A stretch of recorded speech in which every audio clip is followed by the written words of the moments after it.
Komið sæl og velkomin í þetta spjall ágangsstýringu.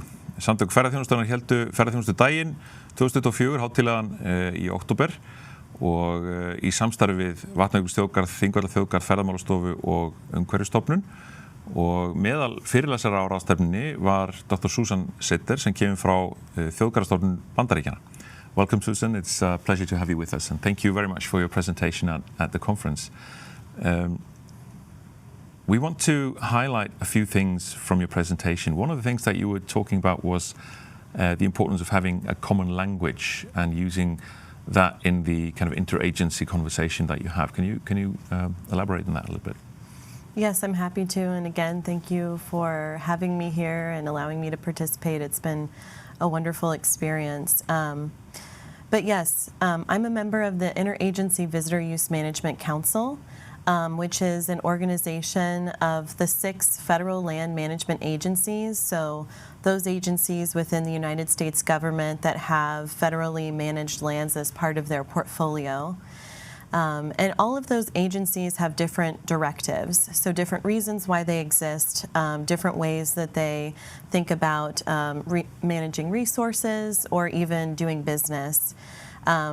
Within the National Park Service, which is the agency that I'm a part of, providing for quality visitor experiences is a core component of the mission, but that's not shared by the other sort of member agencies.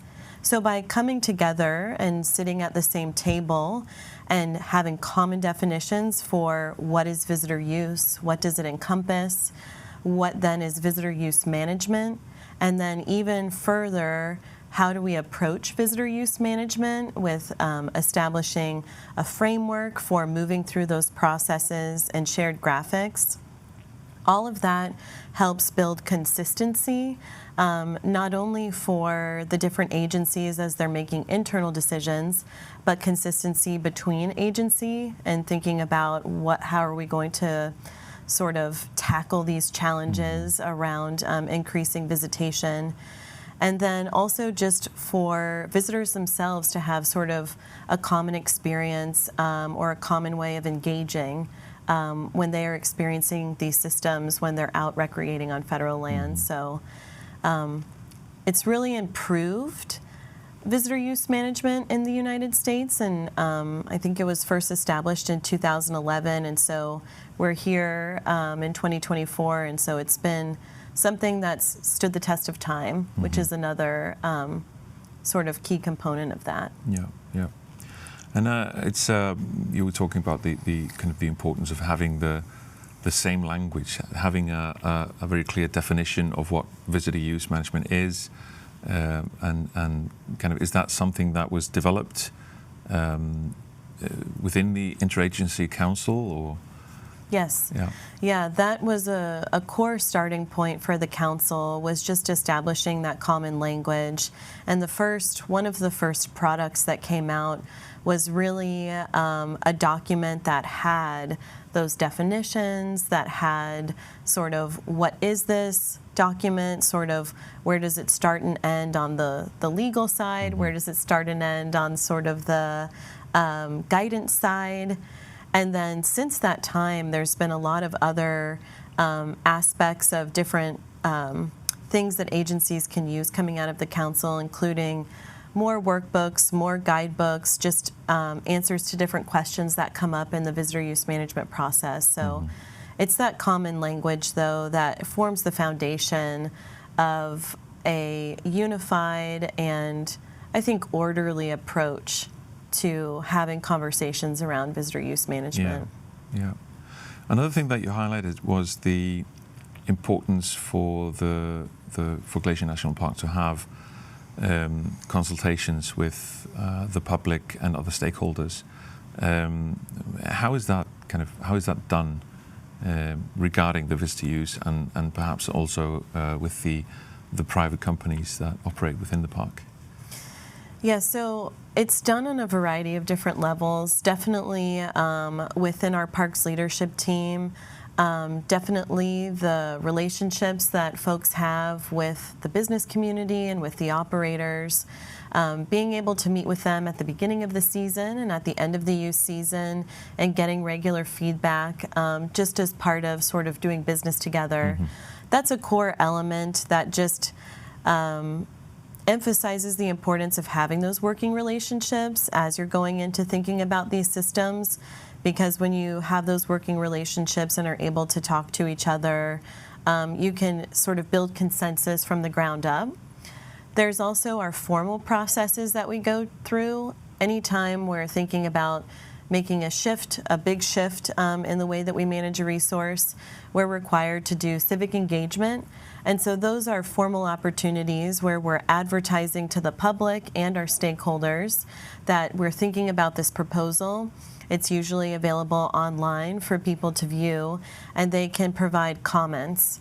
Those comments are then analyzed in a report, and we take that information and understand how our original ideas might be strengthened, or understand what are some of the mitigations that we need to consider that are coming from the public or from the business community. So there's sort of that official channels of getting that feedback, and then there's also the working relationships components, and both of them I think are necessary in order to sort of establish some buy-in and also to maintain an honest and open cooperation as difficult decisions can be made in the visitor use management process. Yeah. Has the visitor use management systems that you have created, like with better experiences for people? Has that created, in your view, opportunities for private companies that are working, like tour operators and others who are working within the park on maybe concession agreements? Is it good for everyone, or are there like positive and negative aspects for the private companies? Yeah, I would say just like with any sort of challenging decision, there are areas where we've seen successes and then areas where there are challenges. I know that some of the successes have really been more visitors are arriving to our region, to the destination where Glacier is, having booked things in advance. Because we require a vehicle reservation, it is pushing more of the visitors to seek all of their sort of vacation planning or holiday planning in advance. That wasn't something that was necessarily available from all tour operators previously. And so with that, I think there has been more of a formalization of that business opportunity, more deeper dives into what are things like cancellation policies or booking windows, how can they all be aligned. So I think that would potentially be considered a success. It pushed our visitor population to seek opportunities in advance, which creates a more consistent and sort of easy to predict demand for a service. Some of the other ways that the system has benefited, so at Glacier, we only require a vehicle reservation, which is the management tool that we're using right now for visitor use management, between the hours of 6 a.m. and 3 p.m. And so what some of our external communities have seen is that visitors who are unable to get reservations will spend more of their time outside of the park during those 6 a.m. to 3 p.m. seeking other excursions or other opportunities, maybe having lunch, and then they'll come into the park after. And then vice versa, we've got visitors that are leaving the park at 3 or 4 p.m., going back out into the community, going to their lodging, having dinner. So there's been a shift in sort of that, when are people coming to utilize services? But in a way, it's almost kind of created sort of shifts in demand for who's seeking what service and how can a visitor build an entire day of activities or days of activities, both within the park but also external to the park. Yeah, that's quite interesting. Do you have, I mean, with the implementation of the system, you are now kind of getting data on visitors that you didn't have before. What does that mean for like going forward, having concrete data on what's actually going forward? Is that, in your view, an essential part of kind of the next step in visitor use management within the park? Yes, the data that we collect both related to the conditions that are created on the ground. So how crowded is it, or are we achieving our goals for resource protection and a quality visitor experience? There's sort of that realm of data, which is critically important to just being able to describe, okay, we've taken an action, we're doing some sort of management, but are we being successful? You know, that is something that, you know, constant monitoring of what is actually happening is important, because we can take our best guess with informed data about what visitors are going to do when we have a visitor use system. But as we all know, humans make all kinds of decisions, and really seeing how they interact with that system is important. On the other side, we also have been able to learn a lot more about the purchasing habits and the utilization, and who's coming to the park and who's buying a reservation in advance or who's getting something the night before.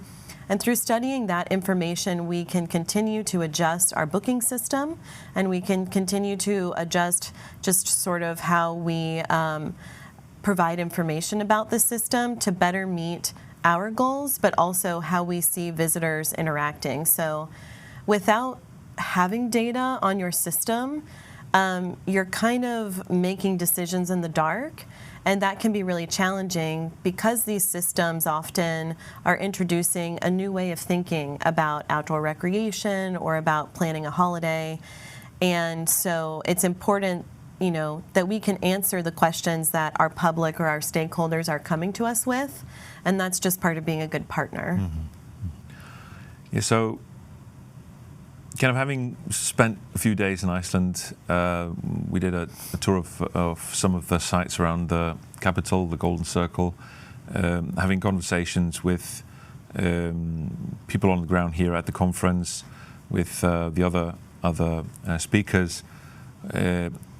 What do you take away from a conference like this kind of into your work? Are there any points that you've kind of picked up here that you're going to take away and you know, try to implement or bring into the conversation? Yes, I mean, one of the best things about being here and sort of listening and also sharing sort of what we're doing has been to really emphasize that this issue of visitor use management is something that is happening globally across destinations. And even listening to presentations and the conversations that we've had, it's been uncanny to see very similar pictures in other presentations, or to hear sort of the collective group talking about, wow, it's really been the last 10 years that we've seen this increase in visitation. And it's been wonderful to meet other colleagues, both here in Iceland and the other speakers, that are looking at the data, talking about the data, trying to understand these systems. I think that those aspects, when I've been doing this work primarily in the United States and with the National Park Service, sometimes it can start to feel like this is really a problem that our agency is having, or this is a really, you know, when you're on the ground and sort of in the thick of it, it can feel very sort of isolating. But I definitely feel that this experience has opened my eyes to new ways of thinking about particularly the business sort of aspect and partnerships of this. And I definitely plan to bring that back to Glacier and to my leadership team to start talking about, well, I learned about this strategy that they're trying in Iceland, and maybe this aspect of it could work here.